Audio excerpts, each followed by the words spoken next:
This is the Proverbs Life with Shannon Parton, sharing God's wisdom and direction in love while discussing life's challenges and victories. Thank you for joining me for coffee and conversation.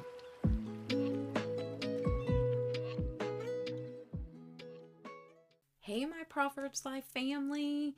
Super excited to be back with you again this week. Our next topic that we're going to be talking about today is a blog that I posted. It was back in 2023. So I titled it The Promised Land. So today we're going to kind of in this pod blog go back and kind of revisit this and kind of go from there. For those of you who are in the Bible and know the Bible fairly well, or even those of you that don't, there's a story in the Bible about the Promised Land. And in the Promised Land, that is a vision when I think about the Promised Land that just is this beautiful place, and the Bible describes it as a land that's flowing with milk and honey. It's a gorgeous place that has beautiful everything. And so in my mind, this promised land is something that almost my mind can't conceive.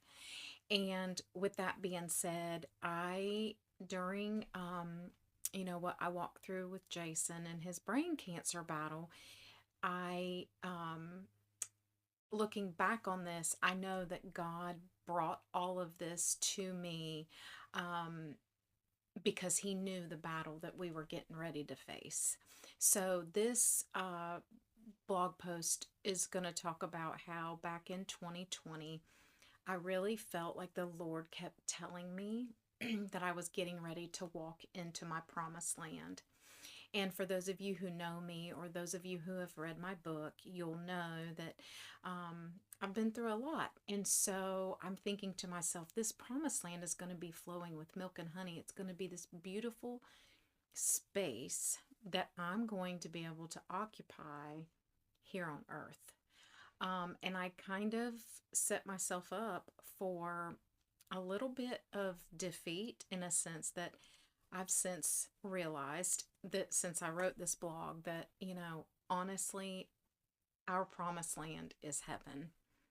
I'm not sure that there's a promised land that looks like the biblical definition of a promised land that exists on this earth. Now, with that being said, there's beautiful places, and I believe there's a beautiful space of rest that the promised land will give us. But I felt like back in 2020 when God said this to me, he was giving me this vision that I would not always be in the turmoil I was in. I would not always be in the struggle that I was in. And that he was giving me a glimpse of something better is coming. And it just kept coming up as my promised land, my promised land. And so I really, when I recorded or when I wrote this blog, it just kind of poured out of me. And if you read the blog underneath in the show notes, you'll see that very quickly the Lord showed me in the story about the promised land that, well, first off, Moses, who led the Israelites to the promised land, was not going to be able to enter the promised land. That Joshua was going to be the one that the Lord designated to take the Israelites into this promised land. And he had seen it, and he had given a beautiful description of what it was going to look like. And so as I'm reading through the story and I'm gleaning what I think God wants me to glean from this story, it's as if yet he shows me not just did they walk into the promised land and everything became this beautiful picture, and there was no sadness or sickness or suffering, and what I conjured in my head that was the promised land. The next step once they got into the promised land was they were going to have to fight. And they were going to have to fight for that promised land. It wasn't just going to be handed over to them. It was something that they were going to have to battle for. And so very quickly I realized, in looking back at this blog that I had made, God was definitely showing me that I was going to walk into my promised land, but I was going to have to fight for it. And my fight began the day my husband was diagnosed with brain cancer. And that fight, as most of you, if you've listened to me know, lasted for 3 years. And so through that fight, I still continued to believe that I was going to be entering into my promised land. The part I didn't expect, and the part that was so very hard, was that my husband would not be walking into the promised land with me. And I kind of felt for Joshua a little bit, because Moses, was his buddy. Moses was his best friend. Moses was his cohort in getting to the promised land. So he was going to have to fight for that land without Moses. And I'm having to fight for that land without Jason. So the story's very much, obviously it's very different. But what God was using to illustrate that promised land story to me was that, yes, I'm walking into my promised land. I'm walking out of so many things, but I was still going to have to fight through that. And so one of the things that has just been coming back to me as I was preparing for this pod blog was the battlefield is truly in our minds. So a lot of the battles that we fight that we walk through are in our minds. And so how do we kind of refocus ourselves and make sure that we're focused on God and his promised land and his promises, and cling to that instead of all of the things that we're feeding ourselves, or that the enemy is feeding us, or that people around us are feeding into. That battlefield, that battle is in our minds. And I know that there's a book I read a long time ago that's written by Joyce Meyer. If any of you are not familiar with her, she's an amazing pastor, speaker, author. I highly recommend go and research Joyce Meyer. But she wrote a book called The Battlefield of the Mind. And it was one of the most eye-opening books I had ever read, that helped me realize there's so much that is won or lost in my thoughts and what I feed, right? So, so I'm so thankful that God had given me that word, that I was walking into the promised land. But as I read through that, I felt defeated yet again, that I was going to have to fight for that. And y'all, I'm done fighting. I was done fighting. I don't want to fight. But I've realized in the context of life and all that has gone on, that I think we're going to be in that battle until we see glory, until we are in heaven. And so, how do we walk through this? How do we do this life? How do we stay strong in our hearts and in our minds and in our souls? And our souls are our mind, will, and emotions. How do we stay focused on God? And, everything points back to the Word. The Bible is what we need at every turn of our lives to be able to get through the battle and get to our promised land. And I do believe that, eventually at some stage, once I get through on, the other side of the things I'm walking through right now in grief and other things, that that is going to be my promised land, that I am in my promised land, and that I am fighting for my promised land. and I hold on fast and I hold tight to those promises that God has given me. But He's also given that to you. He's given these promises to each of us. And so, as we are walking through difficult situations, as we're walking through things that are hard, that are really, really hard, we can hang on to the promises of God. And we do that through His Word. Um, and so, let's see, what else did the Lord give me? I want to make sure I cover. I feel like everything we go through is kind of like we're always in training, right? We're always we're always training in the battle, for the battle. We're in a battle, coming out of a battle, going into a battle. I feel like that's just because of the fall. That's the evil. That's just what we have to walk through this side of heaven. But we do have the hope of heaven. So, I do look forward to completely no battles. Um, the other thing was, I feel like it's very important as we are walking into our promised land and into the promises of God that we have to be very careful the things that we allow into our minds and our hearts and our souls. And I do believe that we have to be very careful. I think I said in an earlier podcast, we are the company that we keep. And so we have to be very careful to allow people that love the Lord and can pour the Lord back into us. It's very important to have those people in your life that they can continually point you back to Scripture and back to God, because we're going to walk through things. We're going to walk through hard things. We might walk through easy things sometimes, but everything points back to Jesus, back to the Word.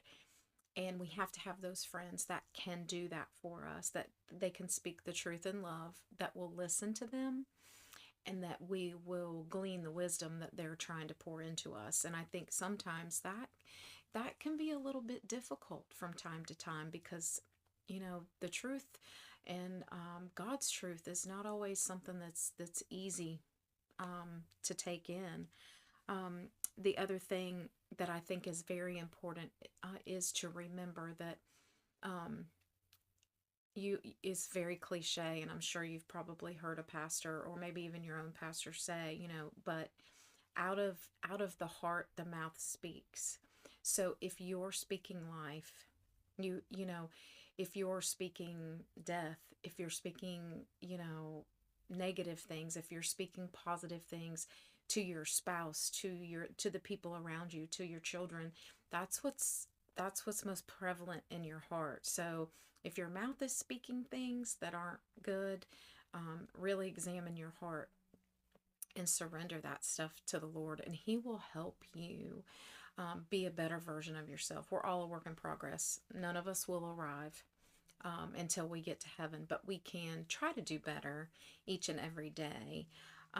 And I think that also goes back to the battlefield of the mind, what our mind and our heart, and the connection that we have between the two is extremely important. So I do believe that out of the heart the mouth speaks, and that gives us a moral compass that we need to make sure that we're completely aware of, so that we can make sure that as we walk into a promise of God, as we're walking into the promised land, that we are representing God and doing the best that we can. Listen, none of us are perfect. We're all going to make mistakes. It happens, and that's okay. But we just do the next best thing, right? So that's one of the things I'm working on in my therapy right now is I need to quit looking so far out, and I need to just be present where I am and just do the next right thing.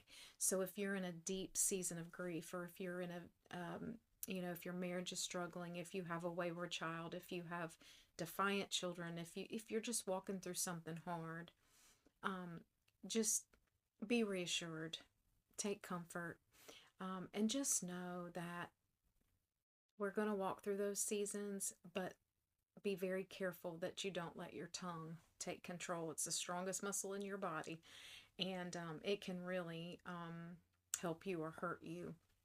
But let that be a moral compass for what's inside, because what comes out of your mouth is what's in your heart. And so there's a lot of there's a lot of scriptures that kind of go in detail about the things that I'm talking about. So just look in the show notes and really search the word. And I know I say that a lot, for yourself, but really just study for yourself the things that I have been talking about. Um, and I think one of the other things that I wanted to make sure I mentioned to you guys is that we're all in training. We're all in training, and the strength that we get from the Lord is going to help us in that training. Um, but to not be defeated, to just really know that we're all just a work in progress. We're all strength training is what I wrote. We're all strength training. And that is true for so many things, so many different avenues in life. As we go through different seasons, I can look back through my, when I was a mom that had smaller children, that season of my life looks a lot different than now. I have two grown children and they don't need me to be that mom anymore. And now my mom role looks very different. And now I'm a GMA and I'm a grandma, so I have another role. Um, but through all of that, I still feel like I am walking in my promised land because I'm still here and God is still good. And at the end of the day, it's not about me, it's about Him. And I think sometimes we kind of lose sight and we lose focus on that. But I'm going to point you back to Jesus. I'm going to point you back to the Word. And if you are walking through a dry season, if you are walking in the wilderness, which I've been in the wilderness for a while now, y'all, my own journey, I just really encourage you to know that you will come out of the wilderness. You will come out of the fight. You will come out of it. And you will walk into your promised land because God gives us the promises, right? There's so many promises in the Bible that He gives us that we can cling to as we're walking through difficult times. And I just really want to encourage you to just really focus on the mind and knowing that your battle is in the mind and that you can choose to joy, choose those things. And now granted, I mean, I've been through a lot and there were times where I didn't think joy could be possible as I was sitting on a hospital room floor at Duke praying for God to save my husband. But there was joy in that. And so I was in my promised land, but I was fighting. I had to fight for that promised land. And the promised land really for me looked like my husband's in heaven. And I am so thankful and grateful that through all of that, that at the end of the day, when I depart this earth, I'm going to go to heaven and be with him. So I really am walking through my promised land, and I really am going to be in my promised land, of course, the eternal promised land in heaven. Um, but so I just want to encourage you as you're, walking through different things, just know that you cling to those promises. You cling to those promises. And as you walk into your promised land, you may have to fight. But you know what? Jesus has already won. And as long as Jesus lives in you, the battle's already won. So it could be hard. Don't get me wrong. There's a lot of sadness and sickness and sorrow on this earth. But there is an end date and there is an expiration date. So I hope this encourages you. I hope you read the original blog post and you can kind of refer back to the things I've talked about and how in 2 years, how things have changed for me versus when I wrote that. But I can say that I will continue to fight for my promised land and in my promised land. And I encourage you to do the same. So I hope you have a great week. know that I am praying over you and praying that the Lord will bless you this week. I will put scriptures in the show notes for you to reference back to, and just I encourage you to seek out your promised land this week. Have a great week. We'll see you soon. Bye bye. Thank you for listening to the Proverbs Life with Shannon Parton. I pray that God has spoke to you today and that it empowers you to walk out your day in love and faith.